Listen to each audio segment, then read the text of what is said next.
Continuing Eumenes from Plutarch's Lives, translated by John Dryden, revised by Arthur Hugh Clough. This vision Eumenes interpreted at once as boding success to himself, who was to fight for a fruitful country, and at that very time, covered with the young ears, we'd understand better as sheaths, because we're not talking about what people usually mean when they say corn, but grain, the whole being sown with corn, kernels, and the field so thick with it that they made a beautiful show of a long piece. And he was further emboldened when he understood that the enemy's password was Minerva and Alexander. Accordingly, he also gave out as his Charis and Alexander, and gave his men orders to make garlands for themselves and to dress their arms with wreaths, with sheaths of grain. He found himself under many temptations to discover his captains and officers whom they were to engage with, and not to conceal a secret of such moment in his own breast alone. Yet he kept to his first resolutions, and ventured to run the hazard of his own judgment. When he came to give battle, he would not trust any Macedonian to engage Craterus, but appointed 2 troops of foreign horse, commanded by Pharnabazus, son to Artabazus, and Phoenix of Tenedos, with order to charge as soon as ever they saw the enemy, without giving them leisure to speak or retire, or receiving any herald or trumpet from them, for he was exceedingly afraid about his Macedonians, lest, if they found out Craterus to be there, they should go over to his side. He himself, with 300 of his best horse, led the right wing against Neoptolemus. When, having passed a little hill, they came in view, and were seen advancing with more than ordinary briskness. Craterus was amazed, and bitterly reproached Neoptolemus for deceiving him with hopes of the Macedonians' revolt, but he encouraged his men to do bravely, and forthwith charged. The first engagement was very fierce, and the spears being soon broken to pieces, they came to close fighting with their swords, and here Craterus did by no means dishonor Alexander, but slew many of his enemies, and repulsed many assaults, but at last received a wound in his side from a Thracian, and fell off his horse, being down. Many, not knowing him, went past him, but Gorgias, one of Eumenes' captains, knew him, and alighting from his horse, kept guard over him as he lay badly wounded, and slowly dying. In the meantime, Neoptolemus and Eumenes were engaged, who, being inveterate and mortal enemies, sought for one another, but missed for the first 2 courses. But in the third, discovering one another, they drew their swords, and with loud shouts immediately charged, and their horses striking against one another like 2 galleys, they quitted their reins, and taking mutual hold, pulled at one another's helmets, and at the armor from their shoulders. While they were thus struggling, their horses went from under them, and they fell together to the ground, there again still keeping their hold and wrestling. Neoptolemus was getting up first, but Eumenes wounded him in the hand, and got upon his feet before him. Neoptolemus, supporting himself upon one knee, the other leg being disabled, and himself undermost, fought courageously, though his blows were not mortal, but receiving a stroke in the neck. He fell, and ceased to resist. Eumenes, transported with passion, and as inveterate hatred to him, fell to reviling and stripping him, and perceived not that his sword was still in his hand, and with this he wounded Eumenes under the bottom of his corslet, in the groin, but in truth more frightened than hurt him. His blow was, with the wounds he had received in his leg and arm. He took horse again, and hurried towards the left wing of his army. which he supposed to be still engaged. Hearing the death of Craterus, he rode up to him, and finding there was yet some life in him, alighted from his horse and wept, and laying his right hand upon him, inveighed bitterly against Neoptolemus, and lamented both Craterus's misfortune and his own hard fate, that he should be necessitated to engage against an old friend and acquaintance, and either do or suffer so much mischief. This victory Eumenes obtained about 10 days after the former, and got great reputation alike for his conduct and his valor in achieving it. But on the other hand, it created him great envy, both among his own troops and his enemies, that he, a stranger and a foreigner, should employ the forces and arms of Macedon to cut off the bravest and most approved man among them. Had the news of this defeat come timely enough to Perdiccas, he had doubtless been the greatest of all the Macedonians, but now, he being slain in mutiny in Egypt 2 days before the news arrived, the Macedonians in a rage decreed Eumenes' death, giving joint commission to Antigonus and Antipater to prosecute the war against him. Passing by Mount Ida, where there was a royal establishment of horses, Eumenes took as many as he had occasion for, and sent an account of his doing so to the overseers, at which Antipater is said to have laughed, calling it truly laudable in Eumenes thus to hold himself prepared for giving in to them, or would it be taking from them, strict account of all matters of administration. Eumenes had designed to engage in the plains of Lydia near Sardis, both because his chief strength lay in horse, and to let Cleopatra see how powerful he was, but at her particular request, for she was afraid to give any umbrage to Antipater, he marched into the upper Phrygia and wintered in Calana. When Alcatas, Polemon, and Docimus, disputing with him who should command in chief, said he, the old saying that destruction regards no punctilios, having promised his soldiers pass within 3 days. There's letters missing, so I'm guessing soldiers and passes. He sold them all the farms and castles in the country, together with the men and beasts with which they were filled. Every captain or officer that bought received from among his company, proportionably to every man's arrears. By this, Eumenes came again to be popular, so that when letters were found thrown about the camp by the enemy, promising 100 talents, besides great honors to any one that should kill Eumenes, the Macedonians were extremely offended, and made an order that from that time forward 1,000 of their best men should continually guard his person and keep strict watch about him by night in their several turns. This order was cheerfully obeyed, and they gladly received of Eumenes the same honors which the kings used to confer upon their favorites. He now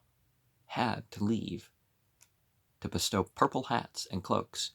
which among the Macedonians is one of the greatest honors the king can give. Good fortune will elevate even petty minds, and give them the appearance of certain greatness and stateliness, as from their high place they look down upon the world. But the truly noble and resolved spirit rises itself and becomes more conspicuous in times of disaster and ill fortune, as was now the case with Eumenes, for having by the treason of one of his own men lost the field to Antigonus at Orconii in Cappadocia. In his flight, he gave the traitor no opportunity to escape to the enemy, but immediately seized and hanged him. Then, in his flight, taking a contrary course to his pursuers, he stole by them unawares, returned to the place where the battle had been fought, and encamped. There he gathered up the dead bodies and burnt them with the doors and windows of the neighboring villages, and raised heaps of earth upon their graves, insomuch that Antigonus, who came thither soon after, expressed his astonishment at his courage and firm resolution. Falling afterwards upon the baggage of Antigonus, he might easily have taken many captives, both bond and freemen, and much wealth collected from the spoils of so many wars. But he feared lest his men, overladen with so much booty, might become unfit for rapid retreat, and too fond of their ease to suspend the continual marches and endure the long waiting on which he depended for success, expecting to tire Antigonus into some other course. But then, considering it would be extremely difficult to restrain the Macedonians from plunder, when it seemed to offer itself, he gave them order to refresh themselves and bait their horses, and then attack the enemy. In the meantime, he sent privately to Menander, who had care of all this baggage, professing a concern for him upon the score of old friendship and acquaintance, and therefore advising him to quit the plain and secure himself upon the sides of the neighboring hills, where the horse might not be able to hem him in. Where the horse might not be able to hem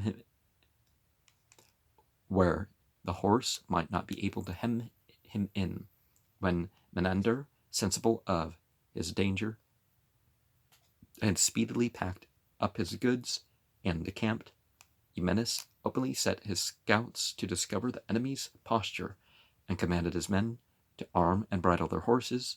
as designing immediately to give battle. But the scouts returning with news that Menander had secured so difficult a post, it was impossible to take him, Eumenes, pretending to be grieved with the disappointment, drew off his men another way. It is said that when Menander reported this afterwards to Antigonus and the Macedonians, commended Eumenes, imputing it to his singular good nature, that having it in his power to make slaves of their children and outrage their wives, he forbore and spared them all. Antigonus replied, "Alas, good friends, he had no regard to us, but to himself, being loath to wear so many shackles, when he designed to fly." From this time, Eumenes, daily flying and wandering about, persuaded many of his men to disband, whether out of kindness to them or unwillingness to lead about such a body of men as were too few to engage and too many to fly undiscovered, taking refuge at Nora, a place on the confines of Laconia and Cappadocia, with 500 horse and 200 heavy armed foot. He again dismissed as many of his friends as desired it, through fear of the probable hardships to be encountered there, and embracing them with all demonstrations of kindness, and giving them license to depart. Antigonus, when he came before this fort, desired to have an interview with Eumenes before the siege, but he returned answer that Antigonus had many friends who might command in his room, but they whom Eumenes defended had nobody to substitute if he should miscarry. Therefore, if Antigonus thought it worthwhile to treat him, he should first send him hostages. And when Antigonus required that Eumenes should first address himself to him as his superior, he replied, "While I am able to wield a sword, I shall think no man greater than myself." At last, when, according to Eumenes' demand, Antigonus sent his own nephew, Ptolemy, to the fort, Eumenes went out to him, and they mutually embraced with great tenderness and friendship, as, having formerly been very intimate. After long conversation, Eumenes, making no mention of his own pardon and security, but requiring that he should be confirmed in his several governments, and restitution be made him of the rewards of his service. All that were present were astonished at his courage and gallantry, and many of the Macedonians flocked to see what sort of person Eumenes was, for since the death of Craterus, no man had been so much talked of in the army, but Antigonus, being afraid lest he might suffer some violence, first commanded the soldiers to keep off, calling out and throwing stones at those who pressed forwards. At last, taking Eumenes in his arms and keeping off the crowd with his guards, not without great difficulty, he returned him safe into the fort. Then Antigonus, having built a wall round Nora, left a force sufficient to carry on the siege, and drew off the rest of his army, and Eumenes was beleaguered and kept garrison, having plenty of corn, kernels, and water and salt, but no other thing either for food or delicacy. Yet, with such as he had, he kept a cheerful table for his friends, inviting them severally in their turns, and seasoning his entertainment with a gentle and affable behavior, for he had a pleasant countenance, and looked not like an old and practised soldier, but was smooth and florid, and a shape as delicate as if his limbs had been carried by art and the most accurate proportions. He was not a great orator, but winning and persuasive, as may be seen in his letters. The greatest distress of the besieged was the narrowness of the place they were in, their quarters being very confined, and the whole place but 2 furlongs in compass, so that both they and their horses fled without exercise. Accordingly, not only to prevent the listlessness of such an active living, but to have them in condition to fly, if occasion required, he assigned a room 21 feet long, the largest in all the fort, for the men to walk in, directing them to begin their walk gently, and so gradually mend their pace, and for the horses he tied them to the roof with great halters, fastening which about their necks. With a pulley he gently raised them, till standing upon the ground with their hinder feet, they just touched it with the very ends of their forefeet. In this posture the grooms plied them with whips and shouts, provoking them to curvet and kick out with their hind legs, struggling and stamping at the same time to find support for their forefeet, and thus their whole body was exercised till they were all in a foam and sweat. Excellent exercise, whether for strength or speed. And then he gave them their corn, their kernels, already coarsely ground,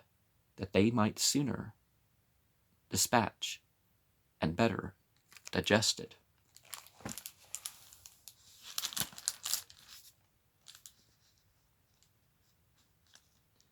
The siege continuing long, Antigonus received advice that Antipater was dead in Macedon, and that the affairs were embroiled by the differences of Cassander and Pelisperchon, upon which he conceived no mean hopes, proposing to make himself master of all, and in order to his design, thought to bring over Eumenes, that he might have his advice and assistance. He therefore sent Hieronymus to treat with him, proposing a certain oath, which Eumenes first corrected, and then referred himself to the Macedonians themselves that besieged him, to be judged by them which of the 2 forms was the most equitable. Antigonus, in the beginning of his, had slightly mentioned the kings as by way of ceremony, while all the sequel referred to himself alone, but Eumenes changed the form of it to Olympius and the kings, and proceeded to swear not to be true to Antigonus only, but to them, and have the same friends and enemies, not with Antigonus, but with Olympius and the kings. This form the Macedonians, thinking the more reasonable, swore Eumenes according to it, and raised the siege, sending also to Antigonus that he should swear in the same form to Eumenes. Meantime, all the hostages of the Cappadocians, whom Eumenes had in Nora, he returned, obtaining from their friends war horses, beasts of carriage, and tents in exchange, and collecting again all the soldiers who had dispersed the time of his flight and were now wandering about the country, he got together a body of near 1,000 horse, and with them fled from Antigonus, whom he justly feared, for he had sent orders not only to have him blocked up and besieged again, but had given a very sharp answer to the Macedonians for omitting Eumenes' amendment of the oath. While Eumenes was flying, he received letters from those in Macedonia who were jealous of Antigonus' greatness from Olympias, inviting him thither to take charge and protection of Alexander's infant son, whose person was in danger, and other letters from Polysperchon and Philip the king, requiring him to make war upon Antigonus as general of the forces in Cappadocia, and empowering him out of the treasure at Quinda to take 500 talents compensation for his own losses, and to levy as much as he thought necessary to carry on the war. They wrote also to the same effect to Antigonus and Teutomus, the chief officers of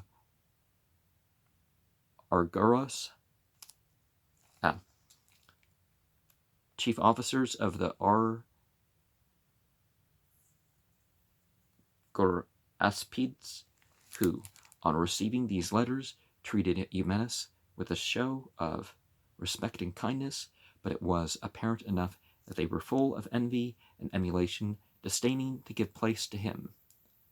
Yeah, don't wait till it's useful to give a show of respect, but of course, respect and agreeing is not the same thing. Their envy, Eumenes moderated by refusing to accept the money as if he had not needed it, and their ambition and emulation, who were neither able to govern nor willing to obey, he conquered by help of superstition. For he told them that Alexander had appeared to him in a dream, and showed him a regal pavilion, richly furnished, with a throne in it, and told him if they would sit in council there, he himself would be present and prosper all the consultations and actions upon which they should enter in his name. Antigonus and Teutomus were easily prevailed upon to believe this, being as little willing to come and consult Eumenes as he himself was to be seen waiting at other men's doors. Accordingly, they erected a tent royal and a throne called Alexander's, and there they met to consult upon all affairs of moment. Afterwards, they advanced into the interior of Asia, and in their march met with Eucestes, who was friendly to them, and with the other satraps who joined forces with them, and greatly encouraged the Macedonians with the number and appearance of their men. But they themselves, having since Alexander's decease, became imperious and ungoverned in their tempers, and luxurious in their daily habits, imagining themselves great princes, and pampered in their conceit by the flattery of the barbarians. When all these conflicting pretensions now came together, were soon found to be exacting and quarrelsome one with another, while all alike unmeasurably flattered the Macedonians, giving them money for revels and sacrifices, till in a short time they brought the camp to be a dissolute place of entertainment, and the army a mere multitude of voters, canvassed as in a democracy for the election of this or that commander. Eumenes, perceiving they despised one another, and all of them feared him, and sought an opportunity to kill him, pretended to be in want of money, and borrowed many talents, and those especially who most hated him, to make them at once confide in him, and forbear all violence to him, for fear of losing their own money. Thus his enemies' estates were of the guard of his person, and by receiving money he purchased safety, for which it is more common to give it. The Macedonians also while there was no show of danger, allowed themselves to be corrupted, and made all their court to those who gave them presents, who had their bodyguards, and affected to appear general in chief. When Antigonus came upon them with a great army, and their affairs themselves seemed to call out for a true general, then not only the common soldiers cast their eyes upon Eumenes, but these men who had appeared so great in a peaceful time of ease submitted all of them to him, and quietly posted themselves severally as he appointed them. And when Antigonus attempted to pass the river Vesitigris, all the rest that were appointed to guard the passes were not much as aware of his march. Only Eumenes met and encountered him, slew many of his men, and filled the river with the dead, and took 4,000 prisoners. But it was most particularly when Eumenes was sick that the Macedonians let it be seen how in their judgment, while others could feast them handsomely and make entertainments, he alone knew how to fight and lead an army. For Heucestus, having made a splendid entertainment in Persia, and giving each of the soldiers a sheep to sacrifice with, made himself sure of being commander-in-chief. Some few days after, the army was to march, and Eumenes, having been dangerously ill, was carried into a litter apart from the body of the army, and that any rest he got might not be disturbed. But when they were a little advanced, unexpectedly they had a view of the enemy, who had passed the hills that lay between them, and was marching down into the plain. At the sight of the golden armor glittering in the sun as they marched down in their order, the elephants with their castles on their backs, and the men in their purple, as their manner was when they were going to give battle, the front stopped their march and called out for Eumenes, for they would not advance a step but under his conduct, and, fixing their arms in the ground, gave the word among themselves to stand, requiring their officers also not stir or engage or hazard themselves without Eumenes. News of this being brought to Eumenes, he hastened those who had carried his litter, and drawing back the curtains on both sides, joyfully put forth his right hand. As soon as the soldiers saw him, they saluted him in their Macedonian dialect, and took up their shields, and striking them with their pikes, gave a great shout, inviting the enemy to come on, for now they had a leader. Antigonus, understanding by some prisoners he had taken that Eumenes was out of health to that degree that he was carried in a litter, presumed it would be no hard matter to crush the rest of them, since he was ill. He therefore made the greater haste to come up with them and engage, but being come so near as to discover how the enemy was drawn up and appointed, he was astonished, and paused for some time. At last he saw the litter carrying from one wing of the army to the other, and, as his manner was, laughing aloud, he said to his friends, "That litter there, it seems, is the thing that offers us battle," and immediately wheeled about, retired with all his army, and pitched his camp. The men on the other side, finding a little respite, returned to their former habits, and allowing themselves to be flattered, and making the most of the indulgence of their generals, took up for their winter quarters near the whole country of the Gabini, so that the front was quartered nearly 1,000 furlongs from the rear, which Antigonus, understanding, marched suddenly towards them, taking the most difficult road through a country that wanted water, but the way was short, though uneven, hoping if he should surprise them